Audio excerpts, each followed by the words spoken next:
Welcome to another episode of Beyond the Deal with Vehano Joseph. This is a show dedicated to all levels of entrepreneurs looking to scale and improve their lives. So let's dive on in with our next guest. Hello, Beyond the Deal Nation. Welcome back to another episode. If you're new here, this podcast mission is all about scaling your business, building wealth, and making meaningful connections. Today, we're diving into the world of commercial real estate and construction with a guest who's transforming the way professionals network and collaborate. I'm thrilled to introduce to you Christopher Maier, the founder and president of Contractors, Closers, and Connections, CCC. Since its launch in 2019, CCC has grown into a powerhouse networking forum with over a dozen chapters across the US. Bringing together the top professionals to share ideas, create opportunities, and build long-lasting relationships. Christopher's mission goes beyond businesses. He's passionate about helping others grow, thrive, and achieve success through meaningful connections. In this episode, we're going to explore Christopher's journey, the story behind CCC, and his invaluable insights into leadership, innovation, and building impactful networks. My friend, welcome to the show. Hey, Chris. Thank you, Vehano. It's a pleasure to be here. Really appreciate it. Yeah, man. Thank you so much. One thing that I always love is hearing people's stories, because when you see a persona and a personality out on stage or in front of you at a networking event, you only have that little snippet. And what's so nice is to really get to know the person behind, the person you're seeing and know the story. Tell our listeners today, what inspired you to create CCC? How did this idea come to life? Yeah, sure. Thanks again. So CCC, the Contractors, Closers, and Connections, started out with humble beginnings back in 2019. I had a background in commercial construction. I worked for a firm that was managing rebuilds and doing all sorts of facilities maintenance and work on title loan stores. So in the retail space, worked my way up from project coordination all the way up into director level positions. And I also had a background in the demolition business. So we've blown buildings up, we've erected buildings, and I've seen the entire process there. And within that time, I got to meet a lot of people in the industry, a lot of developers, a lot of investors, brokerage houses, management firms, and started attending all sorts of different networking events, regional and national. I had a 1-year stint where we had the ability to actually work on behalf of BOMA, the Building Owners and Managers Association. So I saw the inner workings of a commercial real estate association and how they needed to be structured. I just believed that we could take a couple nuances, connect people in different ways, really create unique experiences, which lead to that ultimate transaction of a deal. Yeah, I love that. And really fostering those relationships and building those networks is really what life's all about, right? Is That's right. finding your tribe, I guess, finding those people within the industry that you're in, that you love doing business with, or you love transacting with, or you love helping and growing, and in return, you grow too with them, right? It's the most valuable thing you can do in this industry, or any industry for that matter. So I really love that. That's right. And full disclosure, y'all, I'm a member of CCC. I have now for about 3 years. It's been amazing. And from my perspective, networking is key in real estate. Networking is key in business, in anything, really. Even if you're in corporate, like just connecting with other people will open the doors to things that you've never even thought about. Leading you to ask better questions, in life. And I'm a big believer in growth. And CCC has provided me with a platform, it's not even a platform. It's a gathering of just incredible people doing great things in our city and now cities across the country. And I really have seen growth in my life and business with attending these networking events that are so unique to real estate and anything that's adjacent to real estate. I feel like, in my opinion, whether you're finding vendors or you're finding partners, equity, like it's just phenomenal, Chris, and what you've built. What was the early vision for the organization, and how has it evolved now that you're in so many different states? Yeah, thank you. And I appreciate you saying all that. We like to create experiences that people don't forget easily, and it can bring all those various partners together. But like you just said, as far as the vision was concerned, when I was attending those events in the early days, I just thought it could be done better, meaning right at the top of our website nowadays, we show people that these are private events, these are experiences for the forum, the platform, like you were saying, where commercial construction meets commercial real estate at a 30,000-foot view. More specifically, what we intended to do from the first time we hosted an event in Atlanta in 2019 in the first chapter was when I attended these other events, it might have just been architects, it might have just been brokerage houses or lenders. And we said, well, that doesn't make a whole bunch of sense. Why don't we go through a particular filtration process? That's going to be on the responsibility and behalf of the leadership team. And we're going to make sure that it's finely balanced between people taking risk on the development side. We have equity partners, debt partners, brokers, management companies, city officials, and all these very important aspects and people that are going to lend value to being in the same room together. So that was the intent since day one. And we've really mastered that process and created certain systems. And nowadays using AI and referral and organic reach to do even better things and put on better events with higher echelon individuals constantly in those, additional cities we're moving into. It's amazing. And the vision going forward, is it what are you guys thinking about, as you look at what CCC is going to look like in 2025? I know you're always adding new chapters, and how many chapters are you up to these days? We will be in chapter 18 once we formally launch Fort Worth in February. So I'll be going out to February to initiate that launch. We're working with Jacksonville and Omaha, Nebraska. So we intend to be in about 20 chapters by the end of the year, just slowly growing, making sure people are consistent and building a good brand, staying true to all of our values. So yeah, that's where we are now. As far as Amazing. Vision goes, is just constantly, Vehano, it's constantly improving our leadership teams and putting together better programming. For instance, coming up in New York and some of these different chapters where we're pretty well established, we're bringing together various institutional players, various family offices, and we're even hosting these large-scale industrial summits that'll be in Dallas and New York this year. So we're doing a lot of things that are just capitalizing on the large-scale capital deployment of resources, and then how the CCC network can capitalize on that. So we'll have those family office-driven events. We've done some that were virtual last year, and we just want to continue to curate the room and do some really special things and bring together the individuals that typically don't attend your networking events, but they're going to come to these very special forums to gain insights, keep their ear to the ground in the industry, and meet the insiders.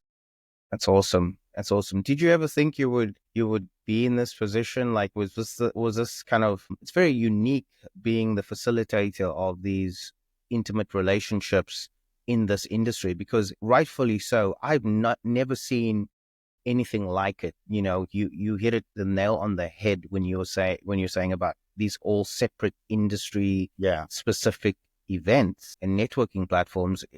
No offense to lenders, like I need a lender's like one component of the whole. As a developer, a lender's like one component of it, and if I'm in a room with just lenders, I get burnt out.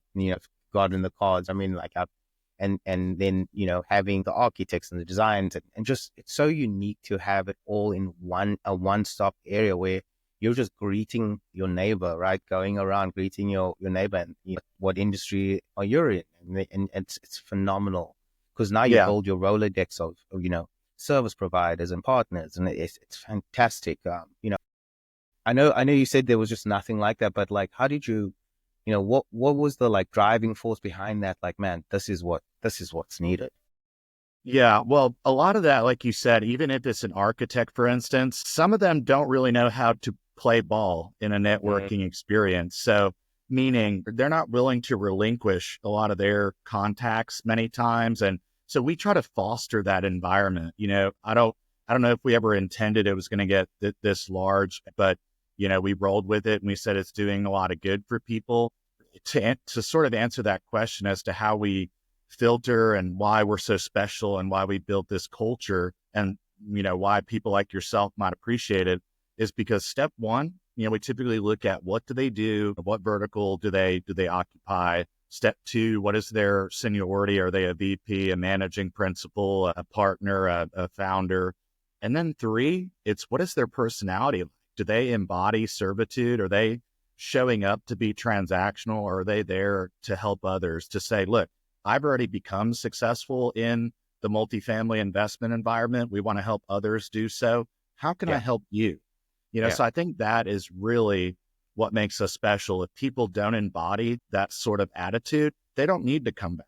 We don't need to sell them a ticket or offer a membership. And case in point, we didn't offer memberships in Atlanta for 4 years. We wanted to make sure that we cleansed all the bad apples and that all the sweet cream rose to the top, so that we created just a very magical experience that people have to fly in from all over the country to see. And we're trying to replicate that in these other cities. Amazing. Amazing.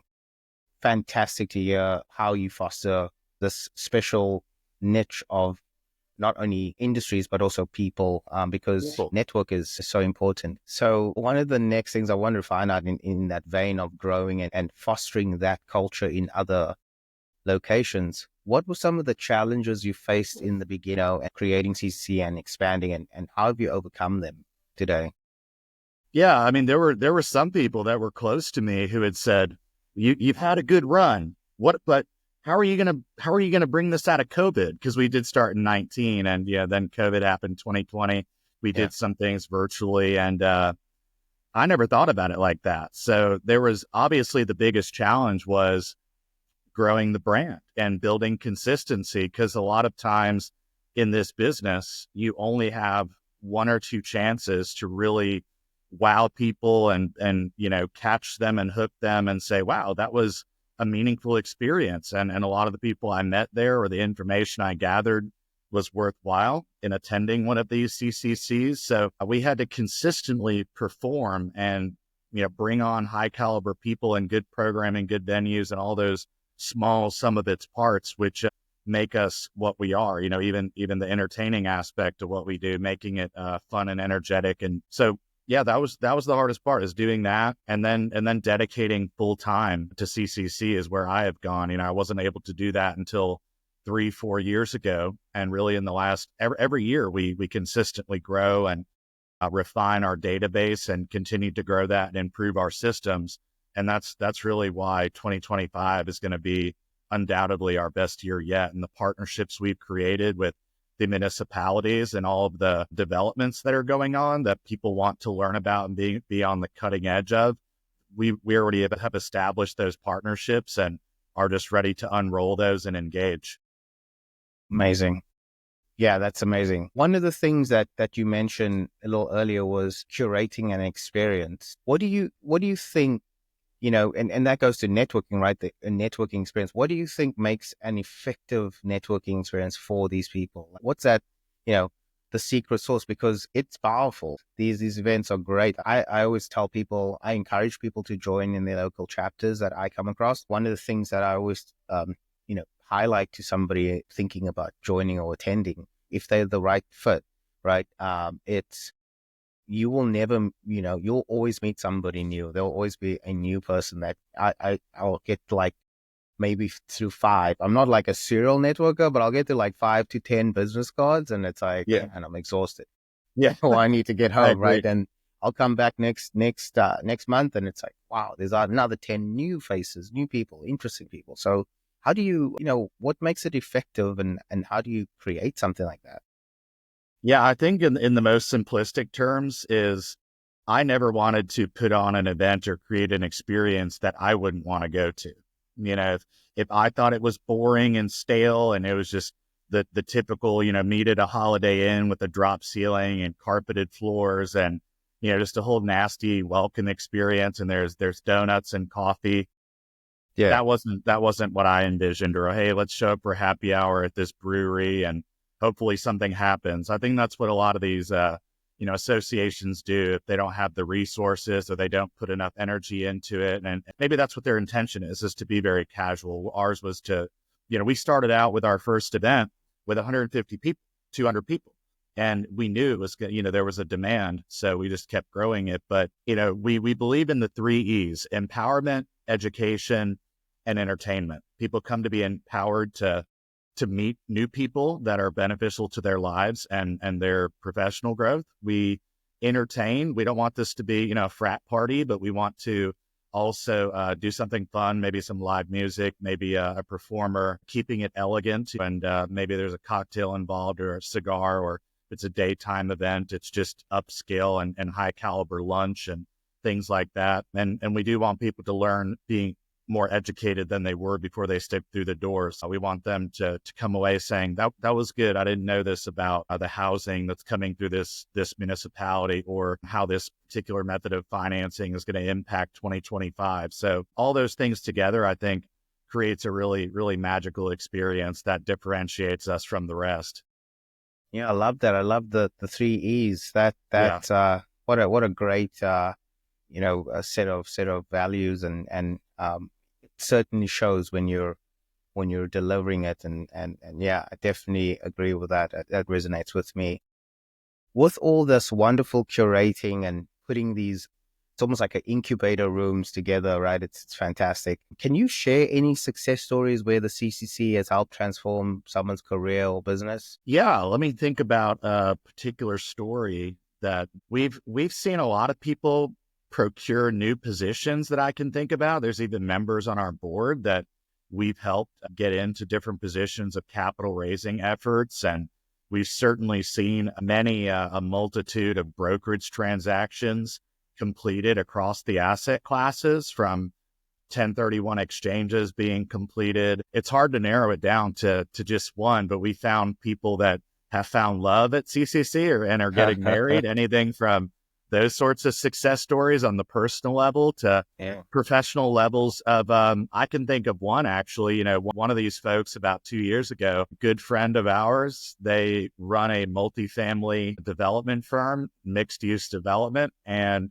here in Norcross, Georgia, we were able to just connect them mutually through CCC, direct correspondence to a site and an owner who was out of state, based in Georgia. They entertained a joint venture relationship and developed 150 new construction units here in Norcross. And it was just great to facilitate that. And that was their first deal ever. Now they've gone on to manage hundreds of millions of dollars worth of new development. And it was very gratifying to see, because they were close friends of ours. And now we've seen where they've been able to grow as a result.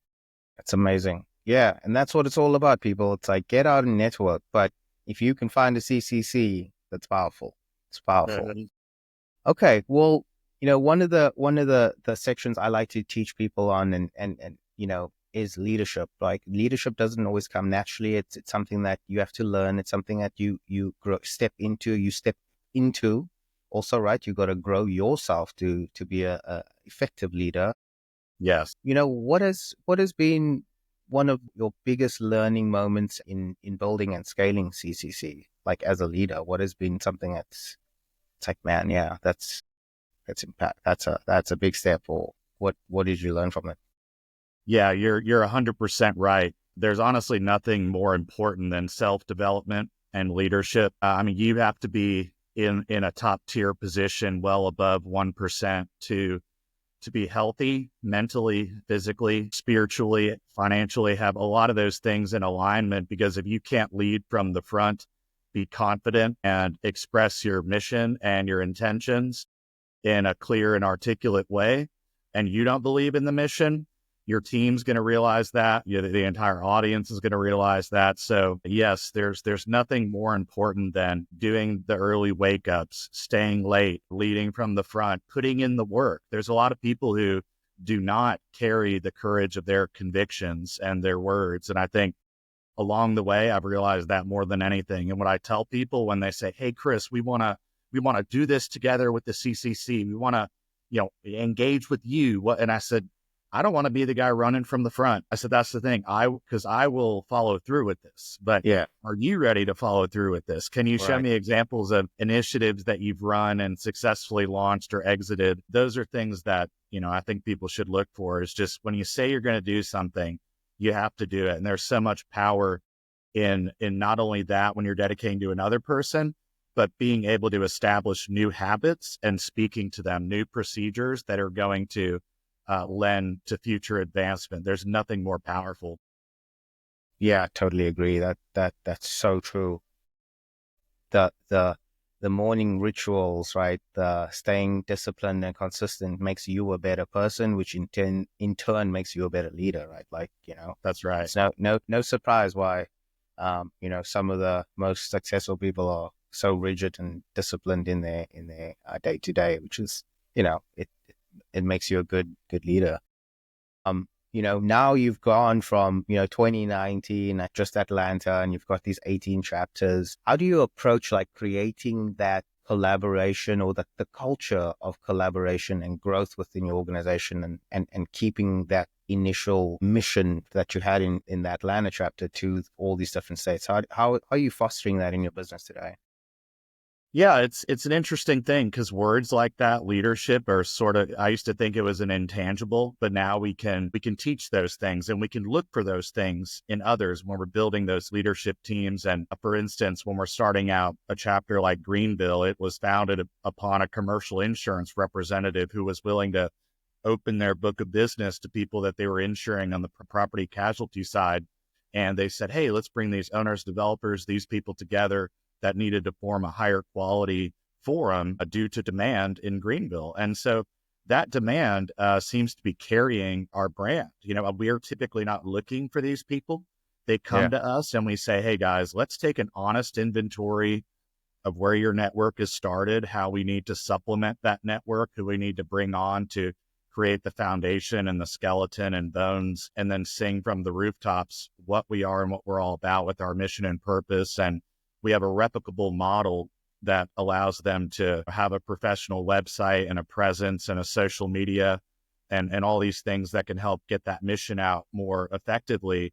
And really, we just like to ask the question and tell people not to be shy on our leadership teams when they don't understand the mission and they need to maybe put it into their own terms and their own verbiage as to why they're carrying on this torch.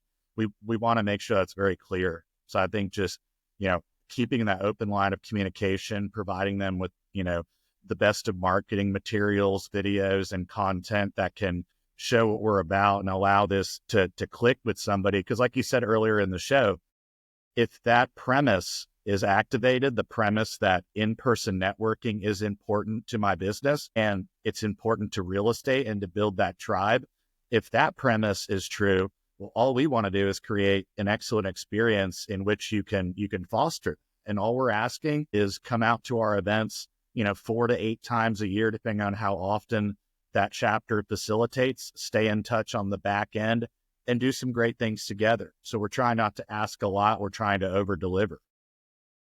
Yeah, love that. That's amazing. Our next segment is going to focus on just industry. I know we're in the commercial construction and, kind of real estate or any type of construction backed industry. What are some of the trends and some of the new things that you're excited about in the commercial space?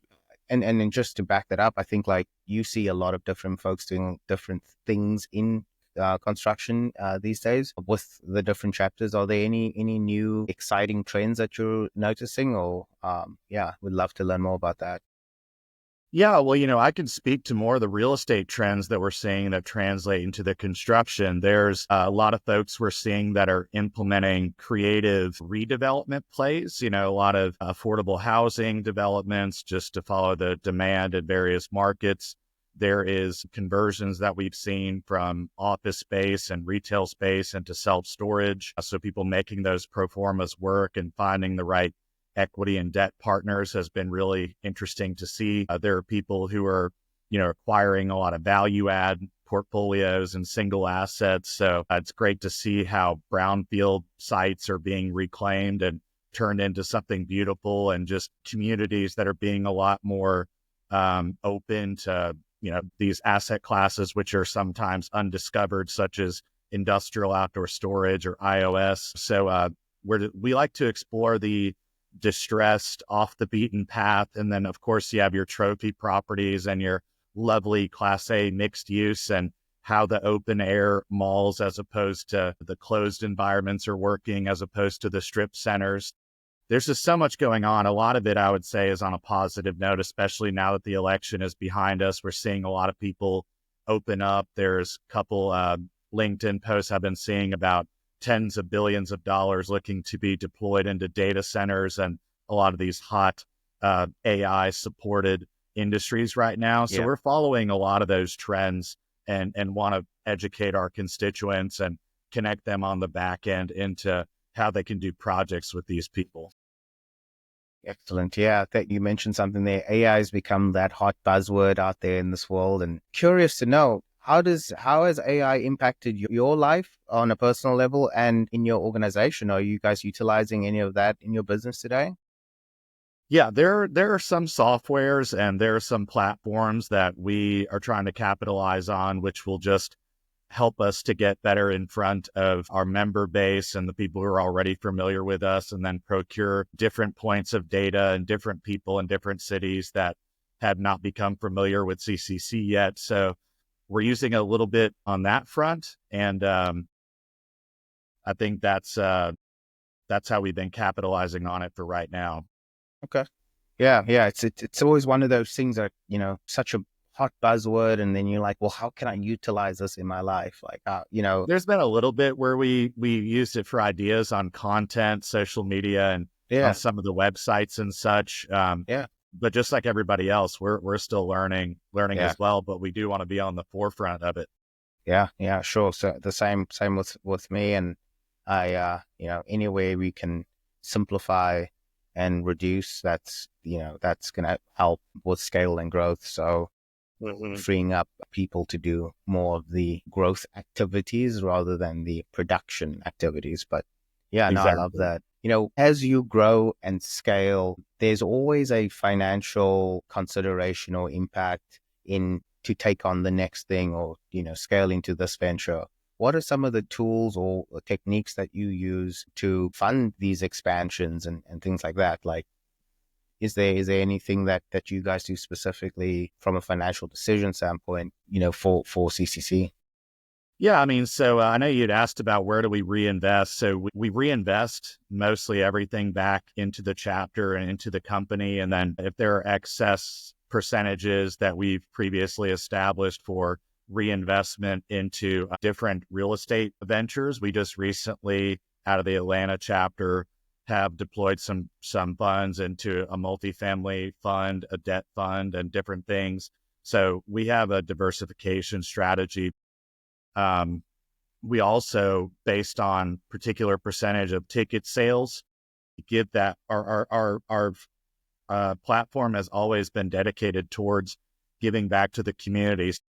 10% of our net proceeds in Atlanta will go back to local charitable organizations. So awesome. We've deployed into that to serve the nonprofits. We did something for Hurricane Helene victims, and even added a silent auction where all of the proceeds from that auction went to go support those victims. And so that's really part of our strategy. We reinvest, and then whenever we have excess funds throughout the year, we either roll it into the next year and deploy it into various marketing. We put a bunch back into marketing and better systems, because the last thing we want is for our association to be that association where people can just tell it's just the same recycled guest lists. They're never attracting new people. This year, a big initiative of ours is to put some of those resources into people and systems that we're hiring that can establish a referral system, because I believe we already have thousands of really great folks. We just want to go wider and vertically and wider and say, look, you're on the acquisition side. Can we bring your development people in? Just go left and right, because I think we've got the right amount of firms. It's just we want to meet more of them, and they've never been asked. And so that's our fault from a leadership perspective. We just want to keep growing with them and invite more of them to join us. And that's so true about most businesses, right? Like, if you don't ask, you won't receive. And Yeah, we fall into that trap sometimes. If looking at marketing strategies, we always find like that innermost core folks in your customer base or whatever. But I think the core of marketing is letting your customers become your fans, and they go tell others about what a great organization is. And that's how I found out about CCC. It was through somebody else, right? It was somebody that recommended, hey, you look that's like great. you're the right person to be at these events, which was so invaluable and really cool. And I'm glad to hear that you guys are doubling down into that, and that would definitely get the right, also like to get the right type of people in there, right? You want the same quality caliber of folks in the organization. Yeah, it's one of those things now where it's very, very difficult for somebody to catch us with a curveball when they need an introduction into something that would, better their professional futures. If they said, hey, look, we're a Japanese company coming into the United States and we need a developer who can help us with this manufacturing facility of 5,000 square feet. We need this, we need that, environmentals, architecture, feasibility, half the building, electric vehicles, whatever. We can do it soup to nuts. Yeah, That's, it's not difficult. We have all the data and relationships and tried and true people to serve their needs. believe it. That's awesome. Getting to the tail end of the show, yeah, one of the things that I wanted to ask was advice for the listeners out there. So for somebody that's looking to build meaningful connections and scale either their career or their business in real estate or construction, what advice would you give them? Yeah, I would just say, hopefully you can find your passion. I know a lot of people say that. I'm very glad to be one of those people who was able to follow mine and do well with it. And so I believe if you find something, whether it be your passion or something you're just very good at, follow your strengths and try to improve upon your weaknesses. But I've always really enjoyed connecting with people. And I just happen to find that out of the healthcare industry or IT industry or all the various sectors out there in the United States and the globe, that the most collaborative people happen to be in real estate and construction. And they all realize this is a big partnership and a big family that can't operate without one another. So I really liked that idea and that premise when I fell into this industry. So I think they need to find like what industry, where their passion and strengths are, and then just go find a partner or a mentor, right? Somebody who's done it, where they can sit down and say, do I really want to work in brokerage? Maybe I can shadow you for a day. Anybody'd be fine to lend that experience, or say, how did you find your first deal, Vehano? Is this something I want to pursue? And hopefully, show them the things you had to go through and see if it's worthwhile for their endeavor. Yeah. Yeah. No, it's huge, guys. Like having a mentor or just that shadowing is gonna help you clarify some of the things that you weren't even thinking about. So, Listen, you only know what you know, and a mentor has already been through the steps that you are trying to go through. So save yourself the time, figure out how to accelerate those steps, and that will save you a lot of the heart and the pain that we go through. Not saying that you won't. As an entrepreneur, there's always things that don't go right and things that you have to pivot on. But that's the whole industry, right? That's what makes you an entrepreneur, makes you a leader, is being able to, pivot and get things right. So yeah, and yeah, I don't think you have to put it out there, guys, when you're looking for a mentor. Like, it doesn't have to be a job position. Usually you just say to a person you respect or you see who is doing well in that particular field, you can invite them out to dinner or lunch and, pick their brain on a couple questions or just visit them at their office where it's convenient for them. But I've seen people come up and say, I need a mentor. And yeah. I wouldn't approach it like that at first.